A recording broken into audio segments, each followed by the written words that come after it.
දහමයි තුන් සිත පහදන සම්බුදු වදනයි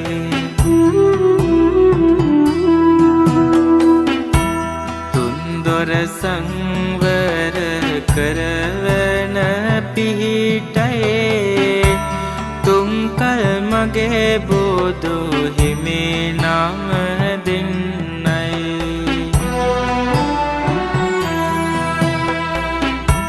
කතරට වහිනාම දම් වැස්සයි සසරට බැඳී බැමි සුන් කළ දහමයි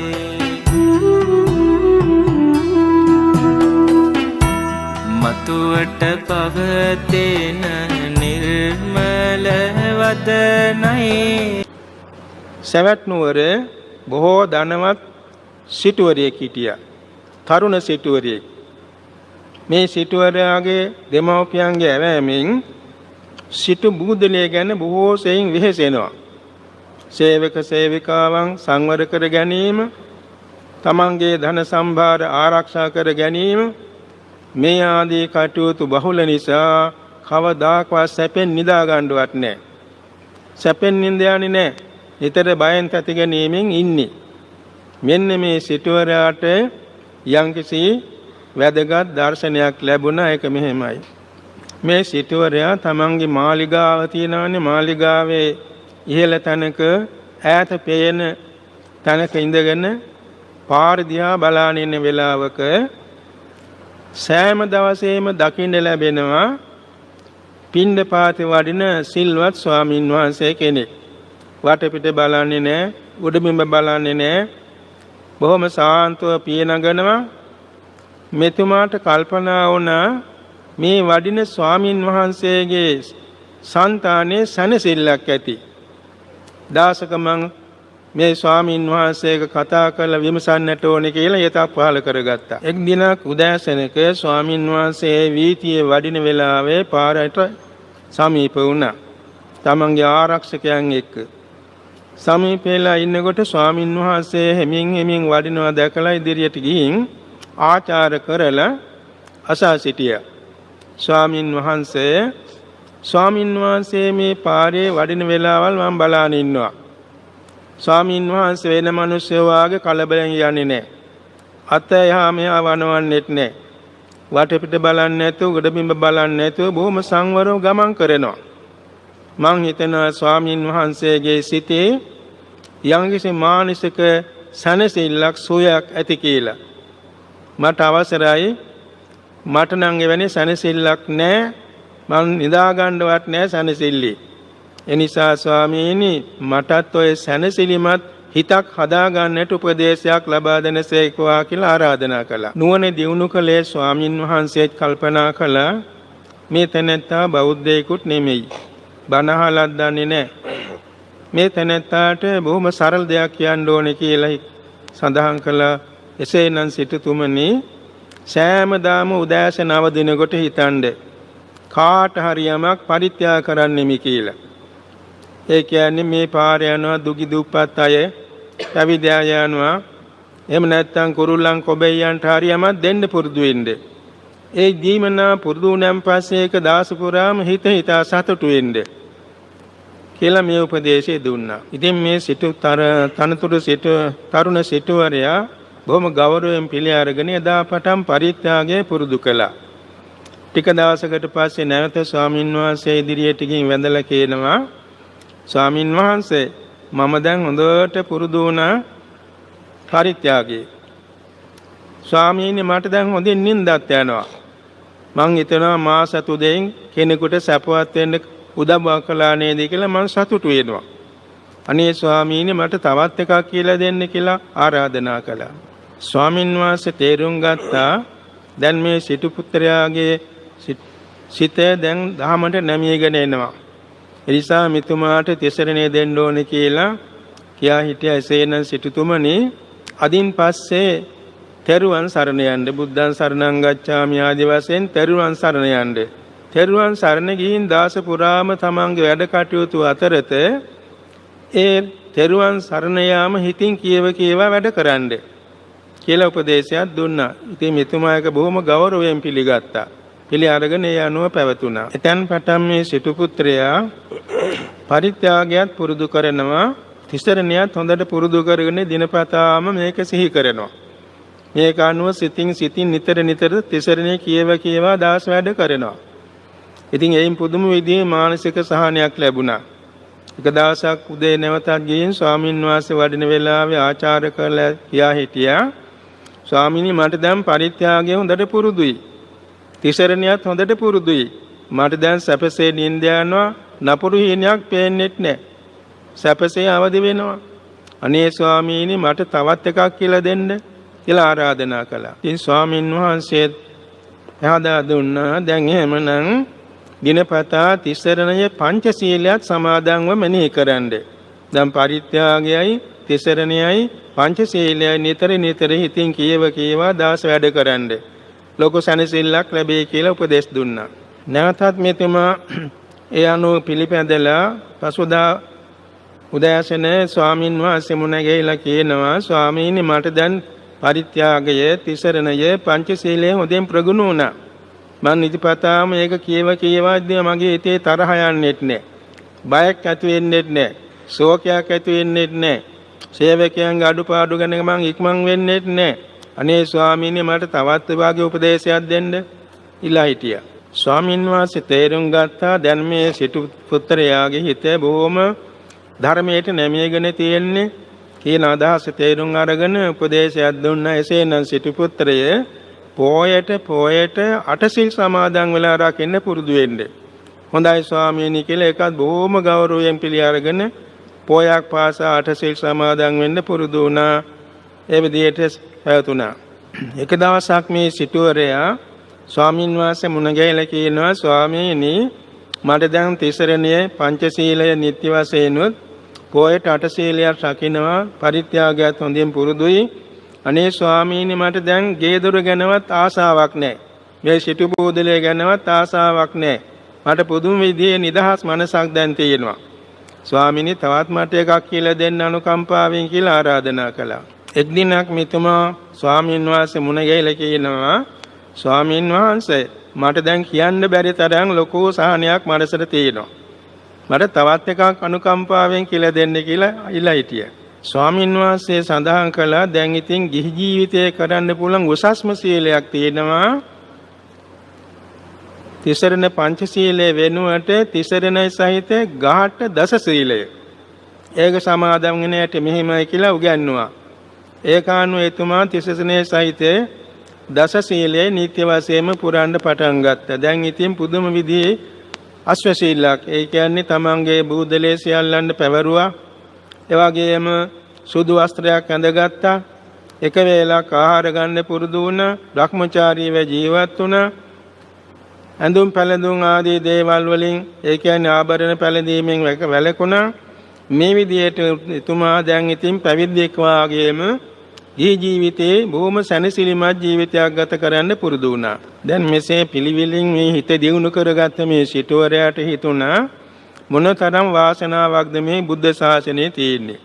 කවදාකවත් නොලැබෙන විදිහේ මානසික සහනයක් දැන් මට තියෙනවානේ. මං තවත් එකක් ඉල්ලන්න ඕනේ කියලා ස්වාමින් වහන්සේ ළඟට ගිහින් වැඳලා කිව්වා, ස්වාමීනි මට දැන් පරිත්‍යාගය, තිසරණය, ගාඨ දස සීලය හොඳින් ප්‍රගුණයි. මම නිතිපතා හැම වෙලාවෙම මේක හිතින් කියවනවා. අනේ ස්වාමීනි මගේ හිතේ කවදාකවත් කෙලෙස් හිතක්වත් එන්නේ නැහැ. ලෝභයක් එන්නේ නැහැ, ද්වේෂයක් එන්නේ නැහැ, මෝහයක් එන්නේ නැහැ, ඊර්ෂ්‍යාවක් එන්නේ නැහැ, මාන්නයක් නැහැ, මොනවාක්වත් නැහැ. මගේ හිත හරියටම රාතන් වාස කෙනෙක් වගේ මගේ හිත පිරිසුදුයි කියලා මං හිතෙනවා. අනේ ස්වාමීනි මට තවත් එකක් කියලා දෙන්න කියලා ආරාධනා කළා. ස්වාමින් වහන්සේ තේරුම් කරගත්තා, දැන් ඉතින් මෙතුමාගේ සිත බොහොම පිරිසුදුයි. මේ පිරිසුදු හිතක් ඇති බැවින් දැන් ඊළඟට තියෙන්නේ මෙතුමාට මීට වඩා උසස් සැපයක් ලබා ගන්න නම් සසුන්ගත වෙන්න ඕනේ කියලා. එයා හිටියස් පින්වත් සිතුතුමනි, දැන් ඔබ ගිහි ජීවිතේම පැවිද්දෙක් වාගේ. එනිසා බුද්ධ ශාසනයේ පැවිදි වෙලා තවත් දුරට හිත පිරිසිදු කරගන්න. දැන් අනුපිළිවෙලින් පරිත්‍යාගයෙන්, තිසරණයෙන්, පංචශීලයෙන්, අංශාෂ්ටාංග සීලයෙන් ඝාට දස සීලෙන් එන්න හිත පිරිසුදු කරගත්තා. සචිත්ත පරියෝදපණං. එනිසා හිත පිරිසුදු කරගෙන මේ මොහොතේදී තවත් පිරිසුදු කර ගැනීම පිණිස බුද්ධ ශාසනයේ පැවිදි වෙන්න කියලා ආරාධනා කළා.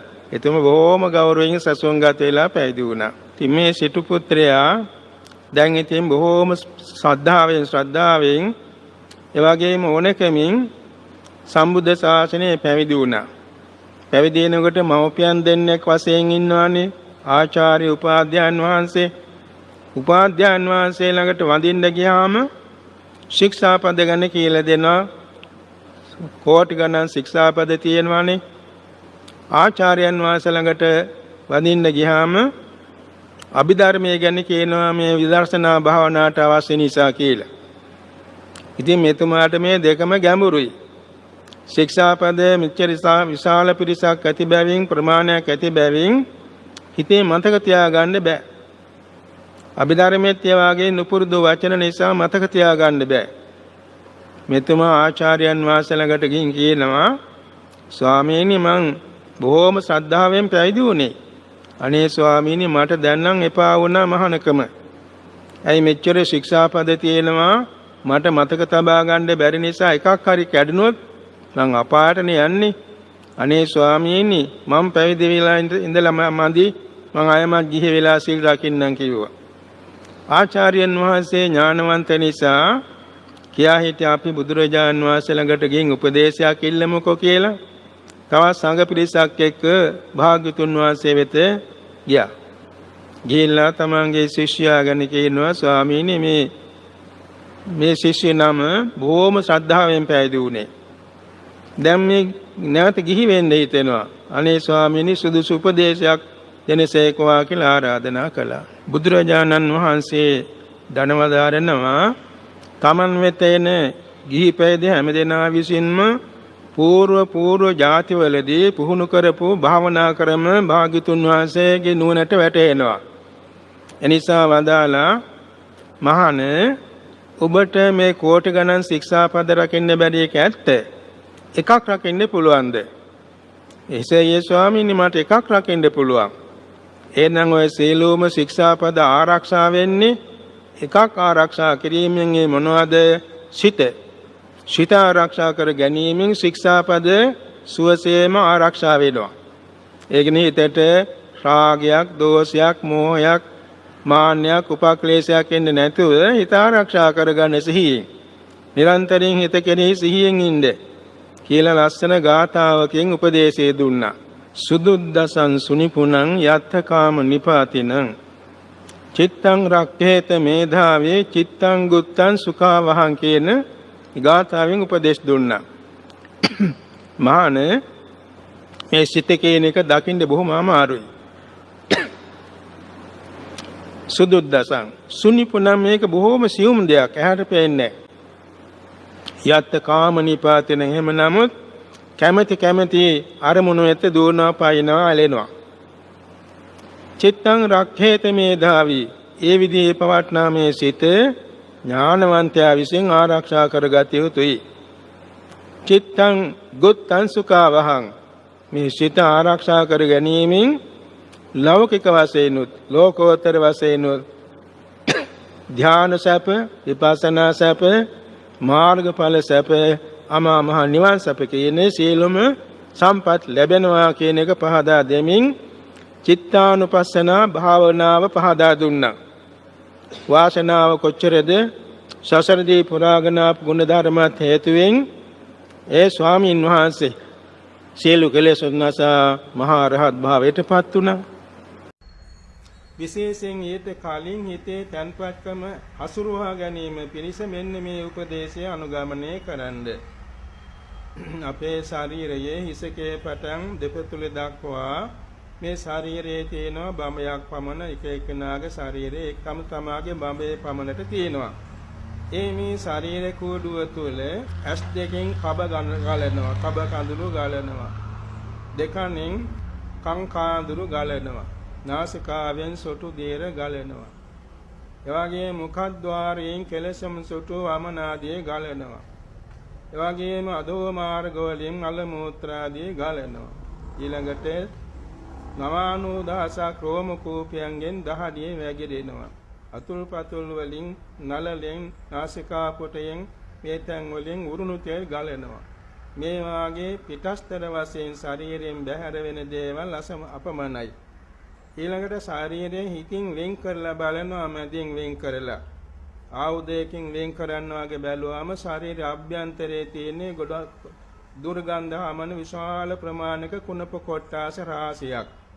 ඒ කියන්නේ පේන හැල්ල, ඊළඟට අක්මාව, උරුදු මාංශය, වකුගඩුව, බඩවැල් ගොඩ, දවගේම ආමාශය, පක්වාශය, මූත්‍රාශය, ඔය අතර ලේ සරව මේ දේවල් තමයි මේක ඇතුලේ තියෙන්නේ. මේක අපි හිතින් බලන්නට ඕනේ. මේක හිතින් බලනකොට අපේ ශරීරයෙහි ගත යුතු හරයක් නැති බව අපට හොඳට පේනවා. ඊළඟට අපේ හිතේම හසුරුවලා දැන් අපේ හිතේ මේ ශරීරය පිළිබඳව මනවින් තේරුම් ගත්තා වගේම අපි යම් වෙලාවක මරණයටපත් වෙනවාමයි. ඊට පස්සේ ඉදීම වෙනවා, නිල් වෙනවා, පණුව ගන්නවා, ඕජා ගලනවා, සතුන් කඩා කනවා. ඔය වගේ භූම දාන නොකලා නම්, ආදාන නොකලා නම් ඒ වගේ තත්ත්වයන්ටපත් වෙනවා. අන්තිමයට සැකිල්ල වෙන ඒකත් ඉතින් පොළොවට පස් වෙනවා. මේවත් අපි හිතලා පුරුදු කරන්න ඕන මේ හිත විසිරීම වළක්වා ගන්නට. ඊළඟට බොහෝ දිනාට තියෙන්නේ හිත විසිරෙන එකනේ. කොච්චර උනන්දු වුණත් හිත විසිරි යනවා. කළ දේවල් ගැන සිහි වෙනවා, නොකළ දේවල් ගැන සිහි වෙනවා. එයින් හිත හසුරවා ගන්න අමාරු. මේ සඳහා තමයි මේ ශරීරයේ ඔය කියන කොටස් පිළිබඳව ඉතින් බලන්නට වෙන්නේ. ඊළඟට අපි කියනවා විපස්සනා වශයෙන් ස්වල්පයක් මෙනෙහි කරන්නට ඕනේ. කොහොමද? මෙන්න මේ පිළිවෙල මතක තියාගන්න. බුදුරජාන් වහන්සේ අපට උපදෙස් දීලා තියෙනවා, භාවනාවක් හෝ වෙනත් හෝ ක්‍රියාවක් කරන්න ඉස්සර වෙලා ඒක විපස්සනාවට හරවනවා. ඒ කටයුතු නිම වෙලා විපස්සනාවට හරවනවා. ඒක සාමාන්‍යයෙන් අර විපස්සනා ඥාණයෙන්ම නෙමෙයි, ඒක යෝනිසෝ මනසිකාරයක්. නුවණින් කල්පනා කොට ආબોධ කර ගැනීමක්. දැන් අපි වාඩි වෙන්න හිතුවා.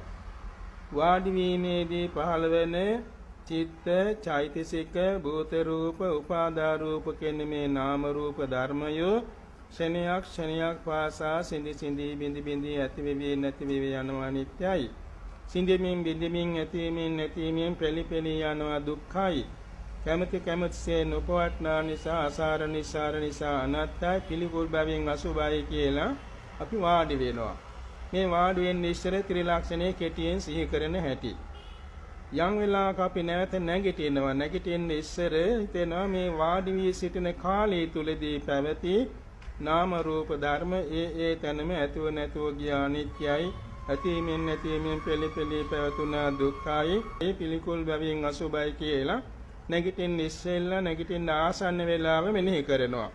එතකොට අපි වාඩි වීමේ ආරම්භයත් වාඩි වෙලා නැගිටීමත් කියන අවස්ථා දෙකේම ත්‍රිලක්ෂණ විපස්සනාව හරලා බැලුවා. ඊට පස්සේ කැමැති නම් තවත් දුරට චතුරාර්ය සත්‍යයට අපි හරවලා බලනවා. මේ අනිත්‍ය වූ, දුක්ඛ වූ, අනාත්ම වූ, අසුභ වූ නාම රූප ධර්ම සමූහය ඒකාන්තයෙන් දුක්ඛ සත්‍යයි. ඒ දුක ඇති කරන තෘෂ්ණාව සමුදය සත්‍යයි. ඒ දෙකෙන් තොර වූ සාන්ත නිවන දුක්ඛ නිරෝධ සත්‍යයි. නිවන අවබෝධ කර ගැනීමේ මාර්ගය ආර්ය අෂ්ටාංගික මාර්ගයේ මාර්ග සත්‍යයි. මගේ මේ භාවනා කාලයේ තුල පහළ වූ කුසල සම්භාර ධර්මය බුදුපසේ බුදුමහරහතුන් වහන්සේ විසින් අවබෝධ කරන ලද මේ ගාම්භීර චතුරාර්ය සත්‍ය අවබෝධයෙන් අමා මහ නිවන් සුවපිනිස වේවා කියලා චතුරාර්ය සත්‍යයට හරවනවා. මේ පිළිවෙල මතක තියාගන්න. ඒක නැවත අපි කියන්න අවශ්‍ය නැහැ. ඒ විදිහට මෙනෙහි කරන්න පුරුදු වෙන්න. සත්පුරුෂ සංසේවෝ කියන්නේ කල්යාණ මිත්‍ර ආශ්‍රය. සත්පුරුෂ කියන මේ වචනය කල්යාණ මිත්‍ර කියන වචනයෙන් හඳුන්වනවා. සන්තෝ පුරුෂෝ සත්පුරුෂෝ. ශාන්ත පුරුෂයා කෙලෙසුන් නිවාගත් උතුමා සත්පුරුෂ නමින් හැඳින්වෙනවා. ඒ සත්පුරුෂ කියන මේ වචනේද සූත්‍ර දේශනාවල විවිධාකාරයෙන් තෝරලා තියෙනවා. යම් කෙනෙක් ඊතා පිරිසිදු පංචශීලය රකින්නවා නම් ඒ සත්පුරුෂයෙක්. අනුන්වත් පංචශීලයේ පිළිතුවලා අනුනොත් පංචශීලයේ අනුගමනය කරවන්න සලස්වනවා නම් සත්පුරුෂේන සත්පුරුෂතරෝ කියනවා. ඒ කියන්නේ සත්පුරුෂයන්ගෙන උසස් පුජ්‍යලයක් වෙනවා. නමුත් මෙතෙන්දී මේ සන්තෝ පුරිසෝ සත්පුරුෂෝ කිවේම නෙමෙයි. ඊට වඩා උසස් අර්ථයක්. පළමුවෙන්ම අර්ථ කතාවල හඳුන්වනවා මාර්ගඵල නිර්වාණය ආબોධය සඳහා උපකාර වන කල්යාණ මිත්‍රයන් අතුරින් සම්මා සම්බුදුරජාණන් වහන්සේම අග්‍රයි. බුදුරජාණන් වහන්සේ තරම් සත්පුරුෂයෙක් කල්යාණ මිත්‍ර උතුමෙක් වෙන ඇත්තේ නැහැ. දිනක් අනද මහහිමියන් වහන්සේ විවේකීව ධර්මයේ සම්මර්ථනය කරද්දී හිතට පහළ වුණ සංකල්පනාවක්. මේ බුද්ධ ශාසනය පරියාප්ති ප්‍රතිපත්ති ප්‍රතිවේද ශාසනය රැඳී පවත්නේ භාගයක්ම කල්යාණ මිත්‍ර ඇසුර නිසයි කියලා හිතක් පහළ වුණා. බුදුරජාණන් වහන්සේ ළඟට පැමිණිලා වැඳලා කියා හිටියා ස්වාමීනි මම මේ විවේකීව ධර්මයේ සම්මර්ෂණය කරද්දී මේ හිතක් ආවා ඒක හරිද ස්වාමීනි මොනවද ආනන්ද ස්වාමීනි මේ බුද්ධ ශාසනයේ භාගයක් රැඳී තියෙන්නේ කල්යාණ මිත්‍රයවද කියලා මට හිතුණා. ආනන්දේ එසේ නොකියව ආනන්දේ නොකියව ආනන්දයේ මේ සීලම බුද්ධ ශාසනයේ පවත්නේ කල්යාණ මිත්‍ර සම්පත්තිය උඩයි කියලා. ආනන්දයේ තථාගතයන් වහන්සේ වෙත ඉපදීම ස්වභාව කොට ඇති සත්වෝ යවිලා ඉපදීමක් නැති අමා මහ නිවන සාක්ෂාත් කරනවා. ජරාව ස්වභාව කොට ඇති සත්වයෝ තථාගතයන් වහන්සේ වෙත පැමිණ අජරාමර නිවනටපත් වෙනවා. ඔය වගේම ශෝක පරිදේව දුක්ඛ දෝමනස උපායාස ආදී සියලු දුක්ඛයන්ගෙන් පෙළෙන සත්වයෝ අනාදිමත් සසර පටන්ගෙන මේ දුක්ඛිත සත්වයෝ තථාගතයන් වහන්සේ වෙත කල්යාණ මිත්‍ර සම්පත්තිය වෙත පැමිණලා ඒ සියලු දුකින් අත මිදී සාන්ත නිවන් සුව සාක්ෂාත් කරනවා. එනිසා මේ බුද්ධ ශාසනයේ භාගයක් නෙමෙයි සත්පුරුෂ මේ සම්පූර්ණයෙන්ම බුද්ධ ශාසනයේ පවත්නේ සත්පුරුෂයාවද කල්යාණ මිත්‍රයවද කියලා පළමුවෙන් අනදමා හිමියන් වහන්සේට වදාලා. එනිසා ලෝකයේ තියෙන ඉන්න සියලුම සත්පුරුෂයන් අතරින් බුදුරජාණන් වහන්සේ ශ්‍රේෂ්ඨයි. යම් කිසි විදියකින් බුදුරජාණන් වහන්සේ සම්මුඛ වෙන්න නොලැබුණා නම් අග්‍ර ශ්‍රාවකයන් වහන්සේලා ඊළඟට ඇසුරු කළ යුතු සත්පුරුෂ ආශ්‍රයයි. එසේ නැතිනම් මහා ශ්‍රාවක 89ක් සිටියයි මහා ශ්‍රාවකයන් වහන්සේලා ඊළඟට ඇති සත්පුරුෂ සම්පත්තියයි කල්යාණ මිත්‍ර ආශ්‍රයයි. මහා ශ්‍රාවකයන් වහන්සේලා නැති අවස්ථාවක පටිසම්භිදාලාභී රහතන් වහන්සේ ලැබෙනවා කල්යාණ මිත්‍ර සම්පත්තිය හැටියට මුල් තැනට.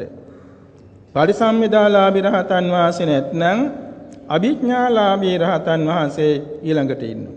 ඒත් නැතිනම් රහතන් වහන්සේ ප්‍රකෘති රහතන් වහන්සේ ගණනවා. රහතන් වහන්සේ නමකුත් නැතිනම් අනාගාමීන් වහන්සේ.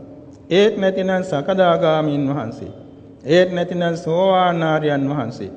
ඒත් නැතිනම් සුපේචල ශික්ෂාකාමී ත්‍රිපිටකධාරී උත්තමයන් වහන්සේ නමක්. එසේත් නැතිනම් පිටක දෙකක් දරා ඉන්නේ සිල්වත් ගුණවත් උතුමන් වහන්සේ නමක්. ඒත් නැතිනම් එක පිටකයක් දරාගෙන ඉන්නේ සිල්වත් ගුණවත් උතුමන් වහන්සේ නමක්. එසේත් නැතිනම් ඒ ත්‍රිපිටක ධර්මයේ දරාගෙන නැතත් යම් කෙනෙක් සුපේසල ශික්ෂාකාමීව සමතේ පස්සනා භාවනාන යෝගීව ආත්මයේ දමනය කරගෙන ඉන්න කල්යාණ මිත්‍රෙක්. මෙන්න මේ විදිහට කල්යාණ මිත්‍ර ආශ්‍රය අනුපිළිවෙලින් අන්තිම කෙලවර දක්වාම හඳුන්වලා තියෙනවා. ඒ අනුව සලකා බැලීමේදී කල්යාණ මිත්‍ර සම්පත්තිය නැතිව කවදාකවත් සෝවාන් වීමට නොහැකි බව ඒ දේශනාවේ සඳහන් වෙනවා.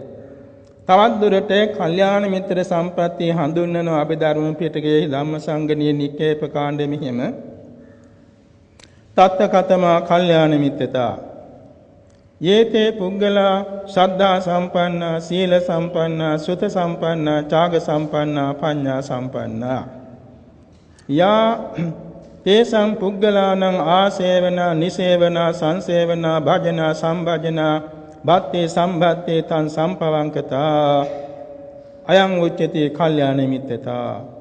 මේ කල්යාණ මිත්‍රත්වයේ හඳුන්වන සූත්‍ර පාඨයක් අභිධර්මයේ තියෙනවා. මේ සඳහන් වෙනවා කල්යාණ මිත්‍රයා නම් කවුද? යම් කෙනෙක් පිහිටි ශ්‍රද්ධාව තියෙනවා. රත්නත්‍රයේ පිළිබඳව ධර්මයේ පිළිබඳව ගැඹුරට පිහිටි නොසැලෙන ශ්‍රද්ධාවක් යම් කෙනෙකුට නම් ඒ ශ්‍රද්ධාවන්තයා කල්යාණ මිත්‍රයෙක්. ප්‍රඥා සීලයේ අෂ්ටාංග සමන්වාගතව කරුණු 8කින්ම මනවින් පංචශීල ආජීව අෂ්ටමක සීල ගාඨ දස සීල, උපෝසථ අෂ්ටාංග සීලාදී සීල ධර්මයන් එකක් එකක් ගානේ අංග 8කින් රකින්න තියෙනවා. ඒ විදිහේ අටාකාරයකින් නොබිද රක්නා වූ සීලවන්ත කෙනෙක් නැත්නම් ඒ කල්යාණ මිත්‍රයෙක්. එවැගේම ත්‍රිපිටක ධර්මයේ පිළිබඳව මුල් පීවරේ සිට අරහත්ත්වයට දක්වා යතු ගමන් මඟ දන්න ධර්මයේ පිළිබඳව නිවන දක්වා ගමන් මඟ දන්න ශ්‍රොත සම්පන්න කල්යාණ මිත්‍රයෙක්. එවැගේම තමාගේ අනුභව කරන දෙක හරිය දන් දෙන්න තරමට සමර්ථ වන නිර්ලෝභී වූ ත්‍යාගවන්ත කල්යාණ මිත්‍රයෙක්.